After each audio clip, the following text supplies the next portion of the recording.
How do octopuses experience the world? When Dominic Zivitilli began to study invertebrates, it didn't take him long to pick a favorite.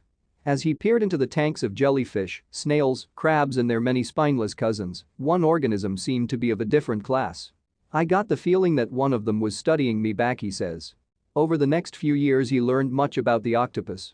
That its entire body is involved in cognition, with its arms more or less independent of its brain, that it perceives the world in no small part through its suckers, and in fact its arms contain the majority of its neurons.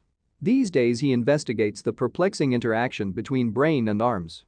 The exotic anatomy of the octopus and the incredible implications for its subjective experience raise questions that upend the standard notions of mind and consciousness.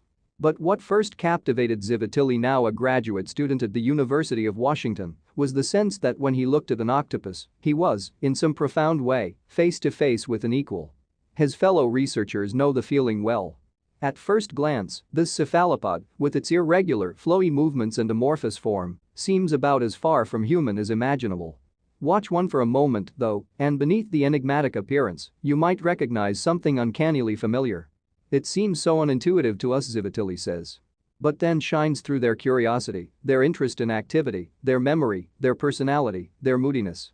Such descriptions flirt with anthropomorphism, attributing human characteristics to animals, but they sound apt to anyone who has spent time around the most cunning creature without a skeleton. An octopus can unscrew lids and hide inside coconut shells. It can change skin color and texture to blend in or impersonate other species, or, sometimes, seemingly just because they feel like it. The animals can remember individual humans and act hostile toward those they dislike. With a wide repertoire of elaborate stunts they've been known to pull, they've also earned a reputation for mischief. Some have flooded laboratories by disassembling valves and shorted electrical systems by shooting liquid missiles at light bulbs. Others have derailed experiments by simply refusing to participate and instead spraying incessant jets of water at their whitecoat captors. They regularly escape their enclosures. These striking stories and observations offer a window into the world of the most bizarre form of intelligent life on the planet. They tell us how the octopus behaves. But they only go so far toward answering the truly tantalizing questions. What is it like to have 8 arms, each capable of operating under its own agency? What is it like not only to touch, but to taste and even see your surroundings with those arms? What is it like to perceive the world in a manner so vastly foreign to the only way we know?